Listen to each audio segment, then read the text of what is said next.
What's going on YouTube? And I know if you read the title, you're probably going to feel some type of way, or the thumbnail, whatever I decide to make it, but definitely listen to the whole video so you kind of get an idea where I'm coming from with this. But ultimately, the point of the video is Xbox definitely dropped the ball with Indiana Jones. So as you guys know, a few months ago, it was announced that Indiana Jones was coming to the PlayStation next year, which I'm assuming this video is going to be out before next year, but that's the point. Anyways, like I said, it's coming out spring of 2025, and there's a lot of reactions to people online. I gave my take on that, but a lot of people gave their take on it. Some people are in the park of, okay, that's great. You know, I don't care. I'm enjoying the game. Bring everything to PlayStation. I don't care. And other people are definitely on the side of, no, let PlayStation have their own games. This is Xbox. Pretty much, I'm in the defense of, I don't really care so much if games come over to PlayStation, but I think Xbox shouldn't be porting over their whole library. They should be a little bit more selective in games like obviously Halo and Gears of War and Forza, maybe even Fable, should be sticking to the brand.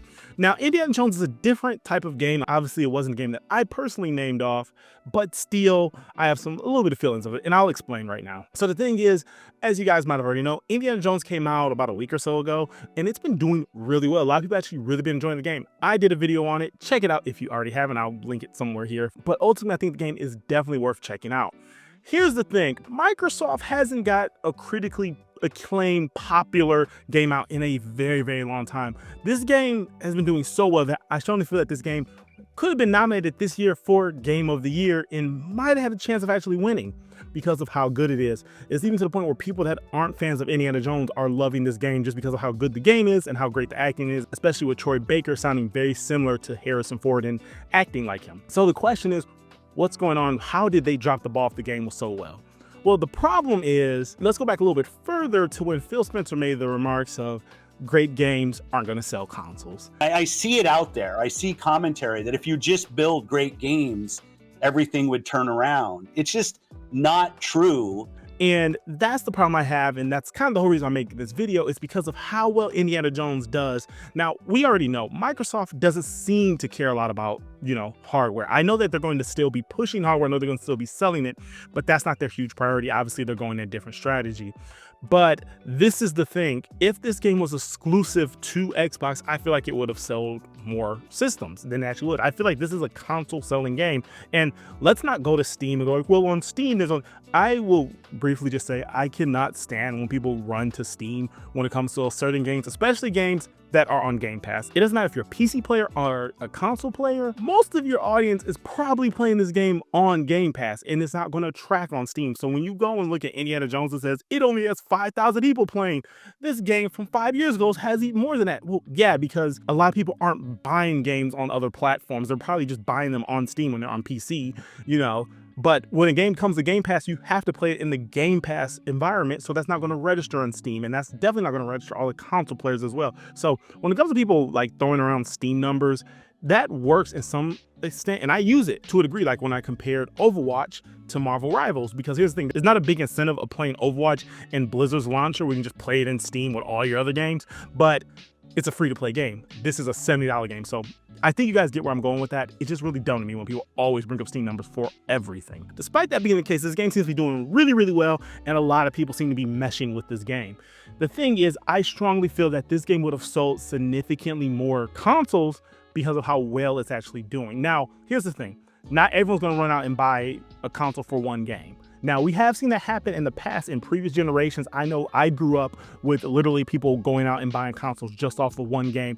Now we're in the time period where you need to have a stronger library. So yes, Microsoft will still need to prove themselves, but even if it was just buying an Xbox Series S, for example, that might have been the entryway to get people into buying your other systems because of seeing how well Indiana Jones did.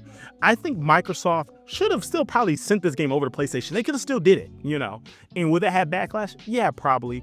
But you should have not have said it literally the moment that you gave the release date for the Xbox version. Literally, as soon as the Xbox trailer came out and announced, it was like, hey, and just a couple of months later, you can buy it on a system that you probably want to play it on more anyways with better features. So, and I think that's going to be something that Microsoft is going to constantly be causing themselves an issue with in the future when it comes to other games. Hopefully this isn't going to be the ongoing case. Now, I do feel that the reason why they might have also did this too is because they might need to get their money back when it comes to it being a licensed game. This game is actually technically owned by Disney, at least the IP is. There's going to be money that they're probably going to give back to Disney. There's probably an expectation set. There may be a number sale, and the only way that they're going to hit that number sale is if they, include PlayStation into the market. Like I said, PC is there, but with a lot of people probably playing this game on Steam, they may not hit that number. So I understand them bringing it to PlayStation. I'm not totally against the concept of it going to PlayStation. I don't want people thinking that, because I know in the comments they're going to still say whatever, but it's not that I'm against it. The biggest thing I really feel like is Microsoft should have had the plans to send it to PlayStation maybe a year from now, or maybe even 6 months from now, somewhere down the line, not be throwing it in their marketing, and that wasn't really in their marketing. Ultimately, they shouldn't have announced it when they did. Let it be on Xbox, give it its time to shine on Xbox, let Xbox players enjoy it, and then 6 months to a year later, they come out of nowhere, maybe at the summer, game shows that come out or whatever, they're like, hey, this game is coming to PlayStation, when PlayStation does one of their shows, for example. And I think that would have won over a lot of people a lot more, because the thing is, the Xbox players would have had their fun, they would have enjoyed it, it would have been done and over with. And then the PlayStation people would have got it and they would have made all their money and things like that. But now people probably aren't buying it on Xbox. They're going to say, wait, I know this is coming to PlayStation. I will just get it when it comes to PlayStation. And that's the thing. Microsoft keeps doing these things and tripping over their own feet. And I just don't for life of me understand that. Again, I'm not saying that game should not come to PlayStation. I get the whole concept. I get that their exclusives are going away. I understand that whole argument or whatever, even though I don't fully believe exclusives are going away until Nintendo finally says we're not doing exclusives anymore and they start putting their games on other platforms. So the method still works. And to a degree, it works with PlayStation because PlayStation, for the most part, still has console exclusives. I get the concept that exclusives may not be a thing, but console exclusives are definitely still a thing. Nintendo is the exception where everything is exclusive unless you buy a Nintendo platform. Regardless of all that, like I said, PlayStation does not release games on Xbox typically. I know there's like MLB is on there. You can't count Death Stranding because they don't own that game. There's a couple other games that came out on PlayStation 5 exclusively at first that did get ported over to the Xbox, but those were not PlayStation exclusives. You don't see Helldivers or, Ratchet & Clank, Uncharted. None of those are coming over. And I'm not in the camp either that, well, PlayStation doesn't share, so Xbox. I'm not in that camp either. I'm just in the camp of let your people on Xbox feel like they purchased something and they have something. Let them feel like they're actually part of some type of ecosystem and have something to enjoy. Right now, you really don't get that because of the fact that as soon as something comes out, you're already seeing the PlayStation logo at the bottom, and it makes you wonder why buy Xbox. And so that goes back to a video I made previous where it's like, at the end of the day, I love Xbox. I'm a huge Xbox fan. That is where I play most of my games on as right now. Even though I've been doing a lot more PC gaming, Xbox is still kind of my main platform, and that's why I just hit recently. If you follow me, you might have seen I hit like 100,000 gamer score points because I play a lot on Xbox. If you're going to make it exclusive for any X amount of months, just make it exclusive for that time. And then whenever it's time to switch over to PlayStation, or whenever time it is to drop it on PlayStation, then just drop it on PlayStation. It's that simple. I understand that you're always gonna get pushback regardless of what method you do, especially when you have shareholders wanting to know updates and they want to return on their investment.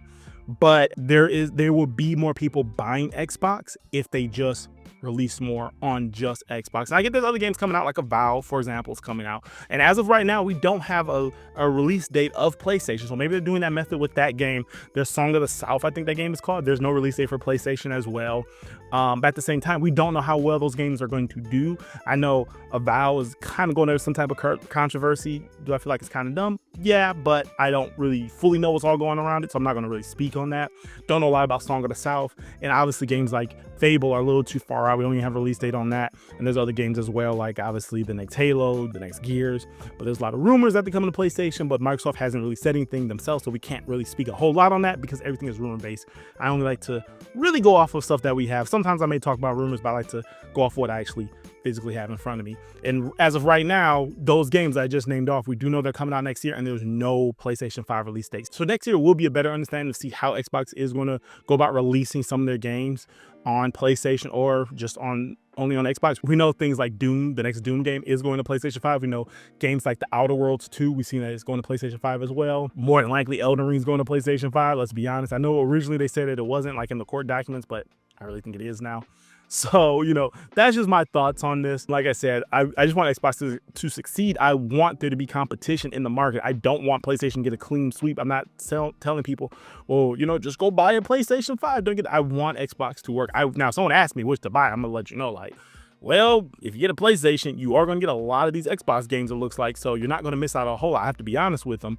But at the end of the day, I want Xbox to be like a competitive force, and a lot of people in the market don't feel like it. Not a doom and gloom video. I just want Xbox to do great, and I feel like they can. But that's just my thoughts. Like I said, the game itself, Indiana Jones, did not do bad. The game was great. The biggest thing was I just feel like it kind of stole some of its thunder by announcing it's going to PlayStation when they probably could have sold a lot more copies on Xbox first, and then they'd take it to PlayStation. But what do you guys think? Comment all that down below in the comments. I'm kind of curious, do you think that Microsoft did it the right way, or do you think that they should have just held off before they said anything about the PlayStation release, or do you think that it shouldn't have went to PlayStation at all? Like I said, I'm interested in your guys' thoughts, and also, if you haven't already, make sure you subscribe to the channel. Definitely helps out. The year's almost up. It'd be cool if we can wrap the year up with like maybe 2,000 subs, so we'll see if we get there. Make sure you like the video or dislike it. Either way, it all helps out, and I will catch you all in the next video. See ya.